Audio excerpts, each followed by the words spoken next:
Hello dear students, in our today's class we are going to derive the lens maker formula, mean the formula by which lens is made, which parameters are kept in mind while designing the lens. That all we are going to discuss in our today's class. So let's consider, this is the double convex lens, this is its optical center and it is its principal axis. Okay, object is point. So light ray from the point object strike to the first surface. Let's name it X. This is the first surface, its pole is P1 and this is Y. This is second surface, so pole is P2. It is optical center O at this point. अब यहाँ से आप क्या देखेंगे? At this point, refraction of light ray take place and it refract because it is a rare medium, it is denser medium. So it refract the light rays like this. Now we are considering that if the surface X P2Y is absent, there is no surface X P2Y. ये जो medium है, denser medium, it is continue. If the medium is continue, then this ray यहाँ refract नहीं होगा इस रे का, तो ये कैसे चलेगी? इस प्रकार से यहां आके मिलती है, तो इसको हम क्या बोल देंगे? I dash. Okay, but in actual practice there is the surface X P2Y. So ये जो एक्स P2Y सरफेस है, ये यहां पे क्या करता है? इस पॉइंट पे आने के बाद फिर से लाइट रे को रिफ्लेक्ट करता है और ये जो रिफ्लेक्टेड लाइट रे है वो यहां मिलती है इस पॉइंट के ऊपर, ये फाइनल इमेज बना देता है आई. ओके, ये रेयर मीडियम है, इसका रिफ्रैक्टिव इंडेक्स हम मान लेते हैं इधर μ1, इधर भी रेयर है, इसका रिफ्रैक्टिव इंडेक्स क्या मान लेंगे? μ1. लेंस मटेरियल का क्या मान लेते हैं? μ2 मान लेते हैं. ठीक है, अब देखिए हम यहाँ पे क्या करने वाले हैं. यहाँ पे आप देख रहे हो रेयर मीडियम है, यहाँ पे ये कौन सा मीडियम है? डेंसर मीडियम है. Rare to denser medium refraction हो रहा है किसके ऊपर? स्फेरिकल सरफेस के ऊपर. और ये इक्वेशन हम पहले ड्राइव कर चुके हैं, तो हम रिजल्ट को डायरेक्ट यहाँ पे लिख देंगे. तो सरफेस कौन है? X P1Y. कौन सा सरफेस है? कॉन्वेक्स सरफेस है. और कहाँ हो रहा है? Rare medium to denser medium हो रहा है. तो हम क्या लिखेंगे यहाँ पे? At surface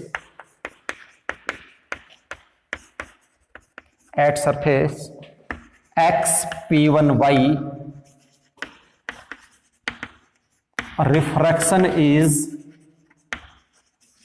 taking place from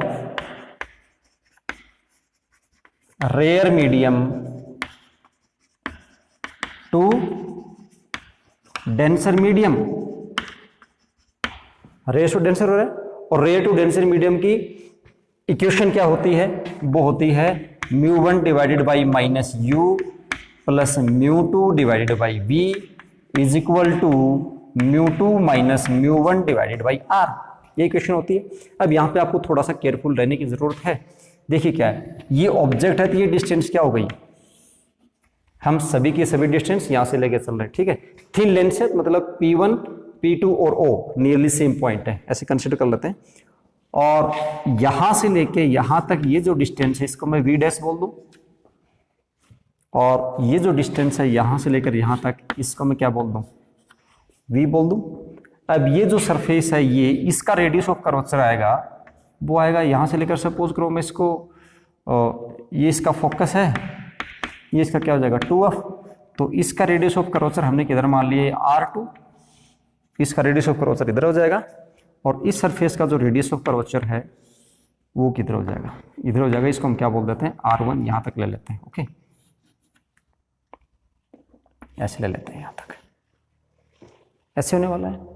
ठीक है, इसका रेडियस ऑफ कर्वेचर इधर है, इसका इधर है. अब देखिए पहला जो सरफेस है, for this surface object is u, so μ1 divide by minus u plus for this image is, for this surface x P1Y image is I dash, so distance of I dash is v dash.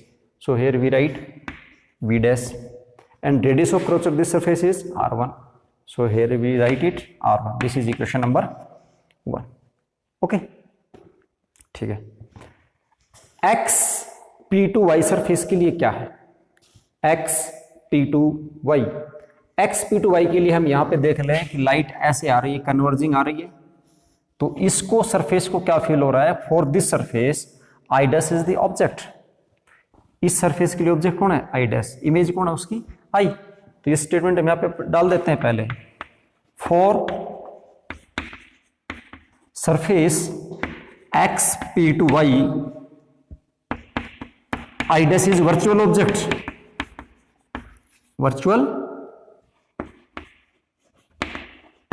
Object whose real image is I. Okay. Also at the surface x p to y, at surface x p to y, refraction is taking place. देखिए यहां ध्यान से देखिए, this is denser medium and this is rare medium. So at the surface X P two Y refraction is taking place from denser medium to rare medium, taking place from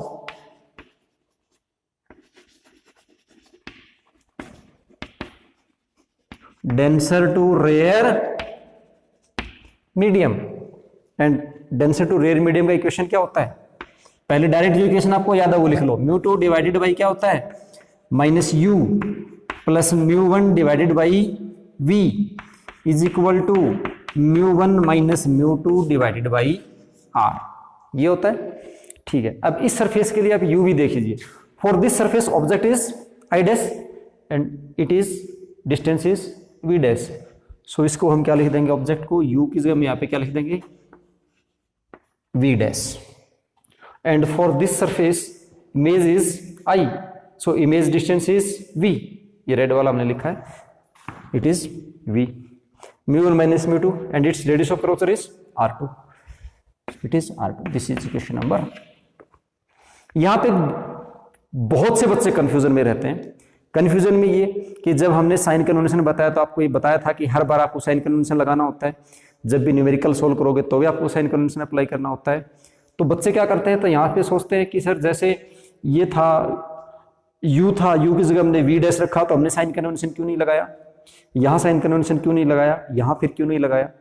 तो उसका reason ये है, इस बात को अच्छे से समझ लें आप, साइन कन्वेंशन हम तभी अप्लाई करते हैं जब जिस वैल्यू को आप रख रहे हो उसकी वैल्यू एग्जैक्टली आपको पता हो. जैसे u की वैल्यू आपको पता होती है 5 centimetre, 10 centimetre, 50 centimetre, fix value आपको पता हो. अगर वो अननोन वैल्यू है, आप अपनी तरफ से कुछ भी कंसिडर कर रहे हो, तो उसके आपको साइन कन्वेंशन नहीं रखने होते. साइन कन्वेंशन आप तभी रखेंगे जब आप बिल्कुल श्योर हो कि इसकी वैल्यू इतनी ही है. ओके, तो यहाँ पे हम श्योर नहीं थे कि u v r की वैल्यू कितनी है, इसलिए हमने यहाँ पे साइन कन्वेंशन दोबारा से नहीं रखा. अदरवाइज हर टाइम जब भी हम वैल्यू पुट करते हैं साइन कन्वेंशन अप्लाई करते हैं. यहाँ अप्लाई नहीं करने का रीजन यही है, फिर से बता रहा हूँ, क्योंकि हमें u v और r, r1 r2 u v dash v इनकी वैल्यूज एग्जैक्टली पता नहीं है, so we are not using the sign conventions. Okay, तो नेक्स्ट स्टेप हमारा क्या रहने वाला है, this is equation number 1. Equation number 2, now add equation 1 and 2. Adding equation number 1 and 2, equation 1 plus 2.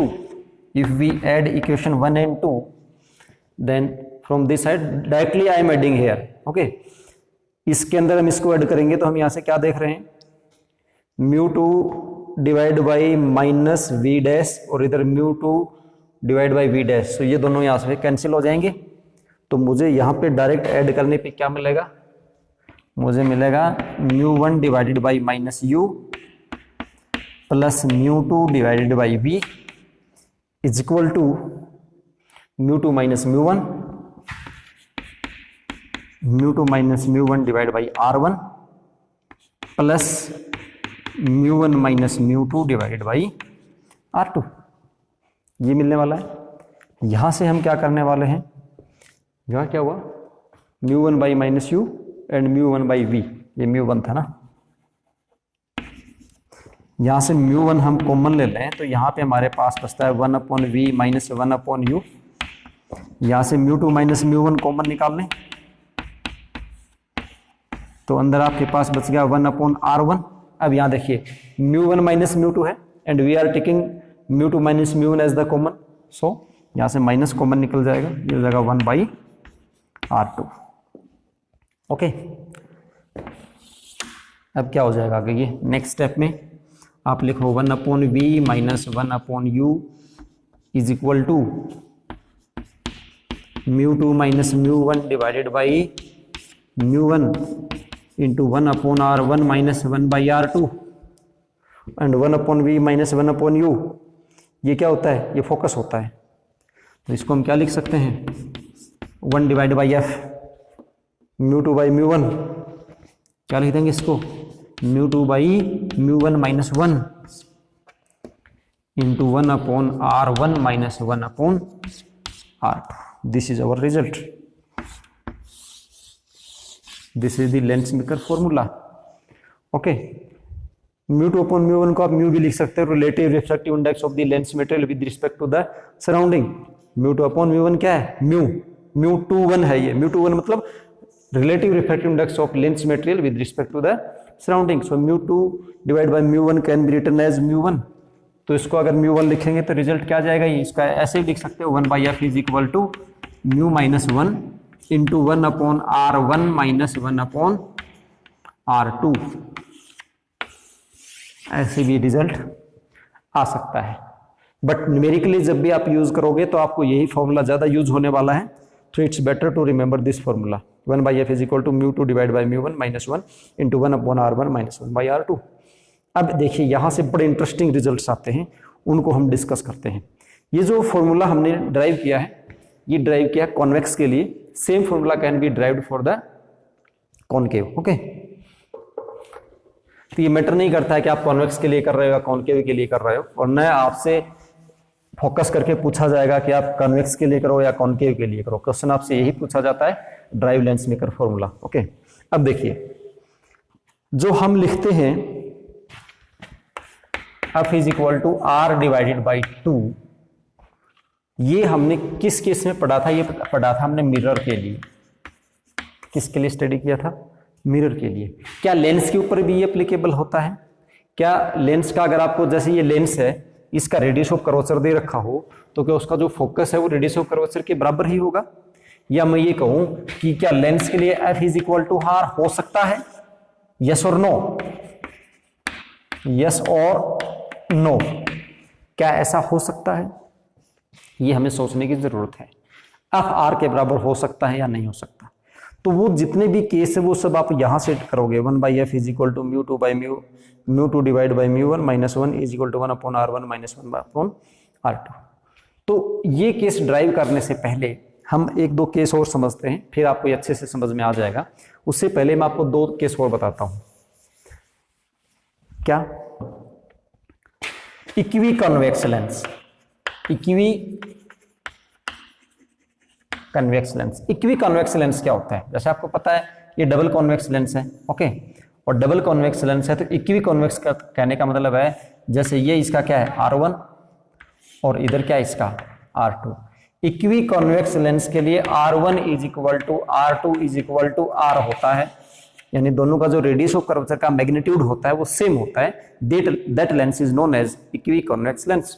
अब देखिए, अगर ऑब्जेक्ट इधर रखा है, क्योंकि जब फॉर्मूला हमने ड्राइव किया तो हमने यहां ऑब्जेक्ट रखा था, अगर मैं यहां ऑब्जेक्ट रखूंगा तो R1 जो है वो तो होगा प्लस R, और R2 है वो ऑब्जेक्ट की साइड में तो माइनस R। साइन कन्वेंशन को याद करने का एक अच्छा तरीका ये भी है कि जितने भी डिस्टेंसेज हैं ऑब्जेक्ट की साइड में है वो सारे की सारी नेगेटिव होती है, और ऑब्जेक्ट से दूसरी साइड में होती है वो सारे की सारी पॉजिटिव होती है। अगर आपको वैसे साइन कन्वेंशन याद नहीं है कि all the distances in the direction of light are positive, opposite to the light are negative, अगर ऐसे आपको कंफ्यूजन होता है तो डायरेक्ट आप ऐसे भी याद कर सकते हो। ऑब्जेक्ट ये है, ये आपका मिरर मान लो, या मिरर की जगह क्या होता है लेंस भी हो सकता है। अगर आप कोई भी डिस्टेंस मेजर कर रहे हो टुवर्ड्स द ऑब्जेक्ट तो वो नेगेटिव लेंगे, और कोई भी डिस्टेंस मेजर कर रहे हो अवे फ्रॉम द ऑब्जेक्ट तो हमेशा क्या लेंगे, पॉजिटिव। अपवर्ड पता है हमेशा पॉजिटिव होता ही है, और डाउनवर्ड हमेशा क्या हो जाएगा, नेगेटिव। ऐसे भी आप याद कर सकते हो, ठीक है। तो ये R2 ऑब्जेक्ट की तरफ है तो कितना हो जाएगा, माइनस R। तो इस केस में आपके पास फोकस कितना होने वाला है, इक्वी कॉन्वेक्स लेंस का फोकस कितना हो जाएगा। फॉर इक्वी कॉन्वेक्स लेंस ये केस हो गया आपके पास, तो आपके पास हो जाएगा 1/f is equal to μ2 divide by μ1 minus 1, 1/r1 को तो R लिख देंगे, और R2 को क्या लिखेंगे माइनस R, क्योंकि R2 इधर है तो कितना हो जाएगा माइनस माइनस प्लस 1/R हो जाएगा, इधर माइनस है ना, R2 को माइनस R करेंगे तो प्लस हो जाएगा, तो आपके पास बचेगा 1/F is equal to μ2 divide by μ1 minus 1 into 2/R। ये फॉर्मूला भी न्यूमेरिकल्स में बहुत काम आने वाला है, 1/F is equal to μ2 by μ1 minus 1 into 2 divided by R। Okay,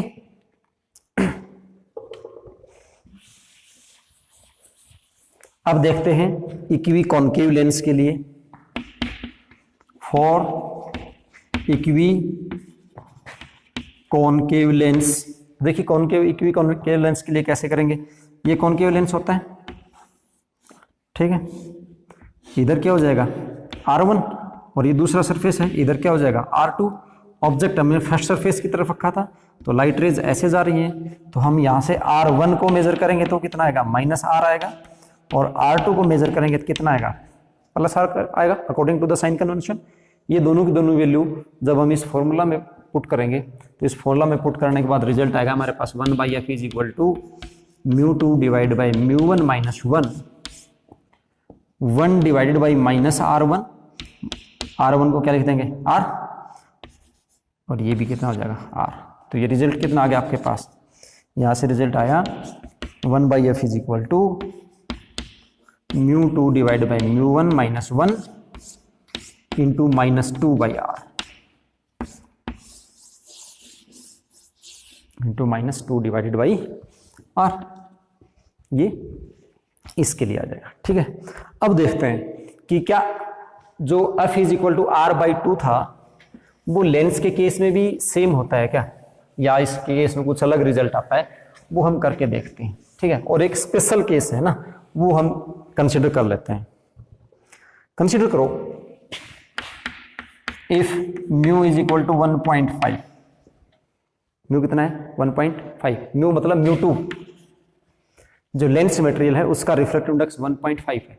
1.5 होने का मतलब ये ग्लास का बना हुआ है, और एयर में अगर यूज करेंगे तो एयर का रिफ्रैक्टिव इंडेक्स कितना होता है 1 होता है, एयर का कितना 1। ये दोनों की दोनों वैल्यू अगर मैं यहाँ रखूँ या यहाँ रखूँ, किसी एक में भी रख दूँ, इक्वी कन्वेक्स लेंस में रख देता हूँ, तो मेरे पास रिजल्ट कितना आएगा 1/F इज इक्वल टू μ2 कितना है 1.5 divide by 1 minus 1 into 2/R, and 1/F is equal to 1.5 minus 1 कितना होगा 0.5, यानी 5/10 इंटू 2 कितना हुआ R। कितना है result 1/F is equal to 1/R, और कितना है F is equal to R। मतलब लेंस के केस में जो फोकस है वो रेडियस ऑफ कर्वेचर के बराबर भी हो सकता है, लेंस के केस में फोकस रेडियस ऑफ कर्वेचर के बराबर भी हो सकता है। F is equal to R/2, ये सिर्फ और सिर्फ वैलिड है किसके लिए, मिरर्स के लिए, not for the lenses. Okay, देख लो स्पेशल केस, अगर एक ऐसा लेंस बना लो जिसका रिफ्रैक्टिव इंडेक्स 1.5 हो with respect to the air, तो उसका जो फोकस है रेडियस ऑफ कर्वेचर के बराबर आ जाएगा। इसलिए लेंस के केस में हमेशा आप इस इक्वेशन को याद करना, इसके अकॉर्डिंग R सेट होता है, इसके अकॉर्डिंग नहीं, R जो होता है वो तो आप फिक्स होता है, R सेट नहीं होता, इसके अकॉर्डिंग फोकस सेट होता है। रेडियस ऑफ कर्वेचर तो फिक्स हो जाएगा, जैसे आपने किसी भी ग्लास का बना दिया, उसको कोई भी कर्व्ड सरफेस बना दिया तो उसकी रेडियस में कोई चेंज नहीं आने वाला, हाँ उसके अकॉर्डिंग उसके फोकस में चेंज आ सकता है। तो इसलिए हम बोलेंगे F is equal to R/2 is valid only and only for the mirrors, not for the lenses. Okay, तो इस प्रकार से हम इसको देखेंगे कि स्पेशल केस में F is equal to R के बराबर हो जाता है, ठीक है। एक प्रॉब्लम और देखते हैं इसके ऊपर, अगर आप इसके ऊपर इंप्लीमेंट कर दे तो ये कितना सिर्फ माइनस का फर्क आता, तो यहाँ पे माइनस R आ जाता। इसके लिए करते मतलब डबल इक्वी कॉन्केव लेंस के लिए करते तो F is equal to minus R आ जाता, ठीक है।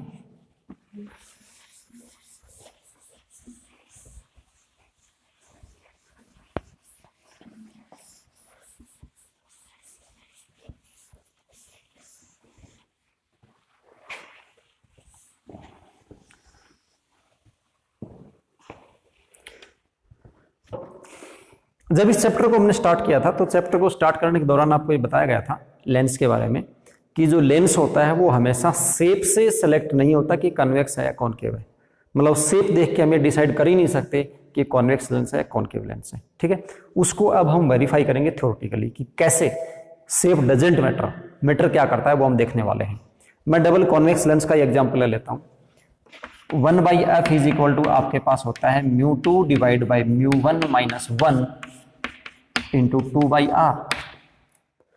ठीक है, अब देखिए अगर मैं इस लेंस को किसी ऐसे मटेरियल में डिप कर दूं जिसका जो रिफ्रैक्टिव इंडेक्स है वो greater than refractive index of the lens material है, कि मान लीजिए मेरे पास जो लेंस बना है वो किसी 1.2 के रिफ्रैक्टिव इंडेक्स से मिलकर बना है, और उसको मैंने डिप कर दिया किसके अंदर, पानी में, जिसका रिफ्रैक्टिव इंडेक्स कितना है 1/3। मतलब ये मेरा लेंस मटेरियल है, ये मेरा लेंस है, और इसको मैंने किस में डुबो दिया, पानी में डुबो दिया। अब पानी का रिफ्रैक्टिव इंडेक्स 1.3 है, लेंस मटेरियल का कितना है 1/2 है, मतलब लेंस मटेरियल का रिफ्रैक्टिव इंडेक्स लेस देन किससे है, सराउंडिंग से है। तो उस केस में आपके पास क्या आएगा, 1/f इज इक्वल टू आएगा μ2 अपॉन μ1 लेस देन 1 आएगा। मतलब मैं यहाँ से लिख सकता हूँ μ2 minus μ1 divided by μ1 into 2/r होता है रिजल्ट।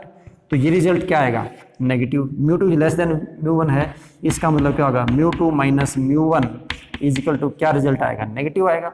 और ये नेगेटिव आएगा तो मतलब फोकस कैसा आएगा, नेगेटिव आएगा। और फोकस नेगेटिव किसका होता है, नेगेटिव फोकस होता है कॉनकेव लेंस का। तो उस दौरान it behaves like concave lens, मतलब ये ऐसे बिहेव करेगा, ये ऐसे था, इसको इस प्रकार से अगर पैरेलल बीम मिलता है, कैसा बीम मिलता है, ऐसे, अलग डायग्राम बना लेते हैं, इसमें कंफ्यूजन हो रहा है, ऐसा है, ठीक है। इसको ऐसे पैरेलल बीम मिलेगा तो पैरेलल बीम को क्या करेगा, ये ऐसे डाइवर्ज कर देगा। दिख कन्वर्जिंग लेंस रहा है बट एक्चुअली है क्या, डाइवर्जिंग लेंस है। और सेम डाइवर्जिंग लेंस पे एप्लीकेबल होता है। डाइवर्जिंग लेंस के लिए करके देखते हैं, डाइवर्जिंग के लिए कैसे रहेगा। देखिए ये लेंस है, ये डाइवर्जिंग लेंस होता है। नॉर्मल कंडीशन में क्या करता है, ये इस प्रकार से डाइवर्ज करता है। ये इसका μ2 है और ये क्या है, μ1 है। यहाँ भी मैं कंडीशन लेता हूँ कि μ2 इज लेस देन μ1। ये भी कोई 1.2 के मटेरियल से बनाया गया था, और इसको जब हमने पानी में डिप किया तो ये कैसे बिहेव करेगा वो हमें देखना है। तो कैसे बिहेव करेगा देखिए, तब आपके पास आएगा 1/f is equal to, formula क्या है, μ2 minus μ1 divided by μ1 into minus 2/r। ये फॉर्मूला होता है किसके लिए, इस लेंस के लिए -2/r होता है, और इस लेंस के लिए कितना होता है, +2/r होता है। ठीक है, यहाँ से हम क्या देखते हैं, μ2 लेस देन μ1 है, इसका मतलब क्या होगा, μ2 minus μ1 is equal to negative आएगा। और अगर ये नेगेटिव है, नेगेटिव ऑलरेडी है ही, तो टोटल रिजल्ट f क्या आ जाएगा आपके पास, f पॉजिटिव आएगा। और पॉजिटिव फोकस किसका होता है, कॉन्वेक्स का होता है। तो it behave like convex lens, मतलब ये ऐसे नहीं करेगा, इस केस में कैसे करेगा, ये ऐसे करेगा। ओके, ये ऐसे काम नहीं करेगा। इसका मतलब शेप डजेंट मैटर, मैटर क्या करता है, उसका रिलेटिव रिफ्रैक्टिव इंडेक्स कितना है। एयर में कोई लेंस है आपके पास, वो कन्वेक्स की तरह बिहेव कर रहा है, but in the water it may behave like the concave and vice versa. Air में कॉनकेव काम कर रहा है, वाटर के अंदर वो कन्वेक्स की तरह काम कर सकता है। क्यों, क्योंकि सारे का सारा जो खेल है वो किसका है, इस रिफ्रैक्टिव इंडेक्स का, रिलेटिव रिफ्रैक्टिव इंडेक्स का है। ठीक, इसके ऊपर आपसे कुछ क्वेश्चंस भी पूछे जाते हैं। जैसे आपसे क्वेश्चन पूछेगा कि किसी लेंस का रिफ्रैक्टिव इंडेक्स जो है 1.5 है और उसका जो फोकस है वो 20 सेंटीमीटर है, उसको हमने वाटर में डिप कर दिया, तो बताइए उसका नया फोकस कितना हो जाएगा। तो उस दौरान आप क्या करोगे, इस क्वेश्चन को मैं सोल्व करके दिखा देता हूँ, हिंट देके, बाकी सोल्व आप कर लेना।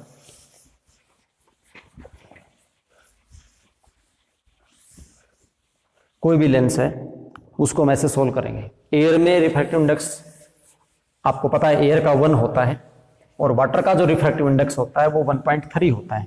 ठीक है, मैं इसको थ्योरेटिकली कर रहा हूँ, न्यूमेरिकली जो भी वैल्यू है आप सोल्व कर लेना उसको। कि मान लेते हैं कि कोई भी लेंस है, उसका जो फोकस है वो एयर के अंदर है, दैट इज इक्वल टू कितना होता है, μ2 divide by μ1 minus 1 into 2/r ले लेता हूँ मैं। कॉन्वेक्स का एग्जाम्पल ले लिया मैंने, कॉनकेव लोगे तो माइनस हो जाएगा। ठीक है, और इसी को अगर मैं वाटर में डिप कर देता हूँ, इन वाटर, तो वाटर में आपके पास FW कितना हो जाएगा, वो हो जाएगा μ2, ये एयर का था। ठीक है, इस बार सराउंडिंग कितना हो जाएगा, म्यू वाटर हो जाएगा। -1 इंटू 2/r, क्योंकि r में कोई फर्क पड़ने वाला है ही नहीं, रेडियस ऑफ कर्वेचर तो चेंज होगा नहीं। म्यू टू क्या है, लेंस सिमेट्री का रिफ्रैक्टिव इंडेक्स है। जब एयर में डीप किया था तो एयर के साथ निकाल रहे हैं, अब उसको हमने वाटर में डीप कर दिया तो वाटर के साथ उसका रिलेटिव रिफ्रैक्टिव इंडेक्स आ जाएगा। रेशियो ले लेते हैं हम दोनों का, इसको इक्वेशन नंबर 1 कंसीडर कर लिया, इसको इक्वेशन 2 कर लिया। हम क्या करते हैं 1/2 करते हैं, तो दोनों का रेशियो लेंगे तो आपके पास आएगा FW/F air is equal to, आपके पास आने वाला है μ2 minus μA divide by μA, और यहाँ पे क्या आ जाएगा μ2 माइनस μW, और यहाँ पे क्या चला जाएगा μW, 2/r से 2/r कैंसिल हो जाएगा। ये रिजल्ट है आपके पास, इतना रिजल्ट आ जाएगा। अब मैं एक न्यूमेरिकल वैल्यू लेके देखता हूँ। अगर मान लीजिए मेरा जो ग्लास था, ग्लास का बना हुआ था, μ2 इक्वल टू 1 पॉइंट कितना है 5 है, और वाटर के अंदर मैंने डुबो दिया, तो वाटर का जो रिफ्रैक्टिव इंडेक्स होता है वो वाटर का कितना होता है 1.33 होता है। अब एयर का तो कितना होता है, एयर का तो 1 होता है, एयर का कितना होता है 1, ध्यान रखना। तो अगर ये वैल्यूज मैं यहाँ पुट करता हूँ तो मेरे पास कितना आता है FW/F air is equal to μ2 1.5 minus mu air कितना हो गया 1 डिवाइडेड बाई 1, एयर का तो 1 होता है, into mu water 1.33 divide by μ2 1.5 और म्यू वाटर 1.33 वैल्यू आ जाएगी। तो इनकी वैल्यू आप कैलकुलेट करोगे तो आपके पास यहाँ से निकलने वाला है FW/F air is equal to 1.5 minus 1 divided by 1.5 आ जाएगा। 0.5 को मैं 5/10 लिख सकता हूँ, 5/10 हो गया मतलब 1/2। तो ये वैल्यू आपके पास होगी 1/2 इंटू ये आपके पास बचा 1.33 डिवाइडेड बाई, ये अगर आप सब्ट्रैक्ट करेंगे तो फिर यहाँ पे आ जाएगा आपके पास 7।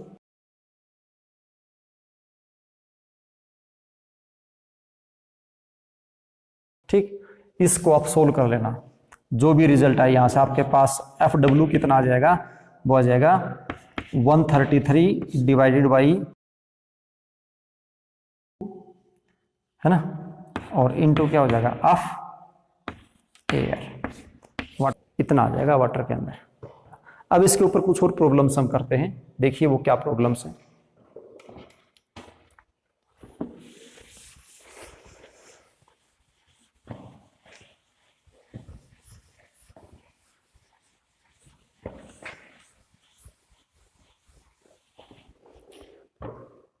प्रॉब्लम्स ये है, पहला क्वेश्चन ये है कि मान ये आपके पास लेंस है, सपोज करो, ठीक है। दो तरह से क्वेश्चन पूछेगा। अगर इस लेंस को ऐसे कट कर दिया जाए, ऐसे कट कर दिया जाए तो इसके फोकस और पावर पे क्या फर्क पड़ेगा, फोकस कितना हो जाएगा, एफ डैश कितना हो जाएगा। एफ डैश का मतलब पहले फोकस था, अब नया फोकस कितना हो जाएगा। तो देखिए कैसे करेंगे। जब मैं इस लेंस को ऐसे कट करता हूं तो ऐसे कट करने से क्या इसके रिफ्रैक्टिव इंडेक्स पे कोई फर्क पड़ा, सोच के देखिए आप, क्या रिफ्रैक्टिव इंडेक्स पे कोई फर्क पड़ा, नहीं पड़ा। क्या इसकी रेडियस ऑफ कर्वेचर पे कोई फर्क पड़ा, रेडियस ऑफ कर्वेचर पे भी कोई फर्क नहीं पड़ा। इसका मतलब एफ डैश है वो किसके बराबर हो जाएगा, एफ के बराबर हो जाएगा। अगर उसको आप ऐसे काट देते हो, हॉरिजॉन्टली काट देते हो किसी भी लेंस को, तो लेंस को हॉरिजॉन्टली काटने के बाद ना उसकी पावर पे कोई फर्क पड़ता है, ना उसके फोकस पे कोई फर्क पड़ता है। तो फर्क क्या पड़ेगा, फर्क इतना पड़ेगा कि अब ये जो नया लेंस बना आपके पास, जैसे इसको हटा दूं मैं, इसको हटा दूं, तो इसको हटाने के बाद हमारे पास ये जो लेंस बचा है, ये जो भी इमेज बनाएगा उन इमेज की ब्राइटनेस कम हो जाएगी। क्या कम हो जाएगी, ब्राइटनेस। क्यों कम हो जाएगी, क्योंकि पहले यहां तक का जो लेंस था, इतना जो लेंस था वो लाइट को गेन कर रहा था। अब 50% लाइट आ रही है, इस पोर्शन में लाइट आ ही नहीं रही, 50% में लाइट आ रही है, तो ब्राइटनेस 50% के रेशियो में से कम हो जाएगी। ठीक है, तो ये होगी बात। अब इसी क्वेश्चन को ऐसे पूछा जा सकता है कि ये जो था हमारे पास बना, जैसे ये लेंस था हाफ, और ये जो हाफ पोर्शन था उसको मैंने इसके साथ रख दिया ऐसे क्लोज कॉन्टेक्ट में। ठीक, अब ये जो कॉम्बिनेशन बन गया, इस कॉम्बिनेशन के ऊपर इस प्रकार से यहाँ पे कोई पॉइंट ऑब्जेक्ट रखा हुआ है, इस प्रकार से वो ऐसे जाएगा, तो इस कॉम्बिनेशन का फोकस बताइए, इस कॉम्बिनेशन का क्या बताएं, फोकस। अब देखो इसका फोकस कितना है, एफ, तो इसका फोकस भी तो एफ ही रहने वाला है, यस और नो, क्योंकि दोनों का फोकस तो सेम था ना, सेम लेंस के पार्ट है ये, हाफ हाफ पार्ट है दोनों के। और कॉम्बिनेशन का फोकस कितना होता है हमें पता है, 1/f इज इक्वल टू होता है 1/f1 डिवाइड बाई 1/f2, और ये दोनों बराबर हैं, तो मतलब क्या लिख सकते हैं 1/f plus 1/f that is equal to 2/f, है ना। तो नया फोकस कितना हो जाएगा, एफ डैश बोल देता हूँ ना इसको मैं, कॉम्बिनेशन का कैपिटल एफ से लिख देते हैं इसको। तो नया फोकस कितना हो जाएगा, यानी कॉम्बिनेशन का फोकस कितना हो जाएगा 2/f, और फोकस हो जाएगा f डिवाइडेड बाई 2, मतलब फोकस डिक्रीज हो गया। तो यहाँ से हमें एक बात और पता चलती है बहुत क्लियरली, कोई भी लेंस जितना ज्यादा थिक होगा, देखो यहाँ से थिकनेस इंक्रीज हुई, लेंस जितना ज्यादा थिक होगा फोकल लेंथ उतनी ही कम होगी। यहाँ पे थिकनेस को हमने 2 टाइम कर दिया, फोकल लेंथ हाफ हो गई, ठीक है। तो नया जो फोकस है यानी कॉम्बिनेशन का जो फोकस है वो f/2 हो जाएगा। और अगर रेशियो पूछ ले f डिवाइडेड बाई f का रेशियो बताओ, तो वो कितना है 1/2, ये हम रेशियो बोल देंगे। यहाँ से पावर भी फाइंड आउट कर सकते हैं, कॉम्बिनेशन की पावर कितनी होती है, P is equal to P1 plus P2, तो यहाँ से पावर कितनी हो जाएगी 2P हो जाएगी पावर, क्योंकि P1 इसकी पावर भी P है, इसकी पावर भी P।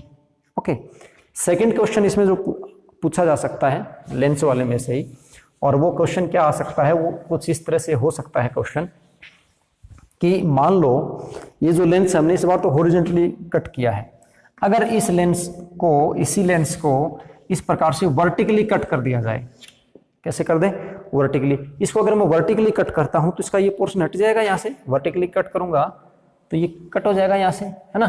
तो मेरे पास ऐसा लेंस बचेगा, ये लेंस बचा। अब ये जो लेंस बचा है इसका फोकस बताइए कितना होगा, ये क्वेश्चन है। देखो वर्टिकली कट करने के बाद मेरे पास ये जो सरफेस है ये प्लेन हो गया है, कैसा सरफेस हो गया है, प्लेन। और ये कैसा रहा है, ये कॉन्वेक्स रहा है। तो कौन सा लेंस हो गया, सोच के देखिए आप, ये मेरे पास बन गया प्लेनो कॉन्वेक्स लेंस। कौन सा लेंस है ये, this is plano convex lens. हमारे पास लेंस मेकर फॉर्मूला क्या है, 1/f is equal to μ2 divide by μ1 minus 1 into 1/r1 minus 1/r2, ये होता है 1/r1 माइनस 1/r2 होता है।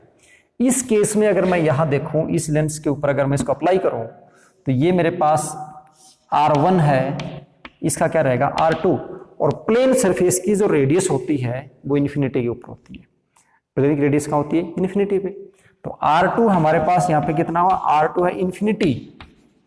r1 को मैं क्या कंसिडर कर लूं, r कंसिडर कर लूं। ये वैल्यू अगर मैं यहाँ पुट करूंगा तो 1/f आएगा मेरे पास μ2 divide by μ1 into 1 divide minus 1 into 1 divide by r, 1/f dash, नया फोकस। और प्रीवियसली कितना था ये 1/f is equal to equiconvex lens के लिए, अगर जब ये लेंस कंप्लीट था इस प्रकार से, तो इसका फोकस कितना था μ2 divide by μ1 minus 1 into 2/r। Okay, अगर इन दोनों को हम डिवाइड करते हैं, रेशियो निकालते हैं f dash divide by f, तो कितना आता है 2 आता है। इससे ये कैंसिल हो जाएगा 2/r और इंटू 1 और r से r कैंसिल हो गया, 2 बचा। और यहाँ से हम क्या बोल सकते हैं कि जो f डैश होता है वो 2f के बराबर होता है। मतलब ये हुआ कि जब लेंस को हमने, ये जो लेंस था इसको ऐसे काटा तो फोकल लेंथ हाफ हो गई, और अगर इसको वर्टिकली काट दिया तो फोकल लेंथ क्या हो गई, डबल। इसका मतलब कोई भी लेंस जितना ज्यादा थिन होगा उसकी फोकल लेंथ उतनी ही ज्यादा होगी, कोई लेंस जितना ज्यादा थिक होगा उसकी फोकल लेंथ उतनी ही कम होगी। इस पूरे टॉपिक के अंदर ये जो फॉर्मूला है वो याद रखने लायक है। इस फॉर्मूले के ऊपर सारे के सारे जो प्रॉब्लम्स हैं वो सोल्व होती हैं। और ध्यान रखना यहाँ पे ये जो टर्म है μ2 डिवाइड बाई μ1, इसको हम क्या बोलते हैं, इसको बोलते हैं relative refractive index of lens material with respect to surrounding. और सराउंडिंग जो होती है वो डिसाइड करती है कि लेंस का फोकस कितना होने वाला है। इसका मतलब अगर किसी लेंस को आप किसी मीडियम चेंज कर देते हो, यानी उसका सराउंडिंग मीडियम चेंज कर देते हो, तो उसके अकॉर्डिंग लेंस की जो फोकल लेंथ है वो इंक्रीज और डिक्रीज हो सकती है, लेंस का बिहेवियर भी चेंज हो सकता है। लेकिन अगर आप किसी मिरर को किसी मिरर की सराउंडिंग मीडियम बदल देते हो आप, तो उस मिरर के फोकस पे कोई फर्क नहीं पड़ता। क्यों? क्योंकि फोकस मिरर का डायरेक्टली रेडियस ऑफ कर्वेचर पे डिपेंड करता है, सराउंडिंग पे डिपेंड करता ही नहीं। और जो लेंस होता है वो डिपेंड करता है किसके ऊपर? अपनी सराउंडिंग के ऊपर। तो इस बात को आप अच्छे से ध्यान रखें और उसके ऊपर जितनी भी प्रॉब्लम्स हैं वो आप इजीली सोल्व कर लेंगे।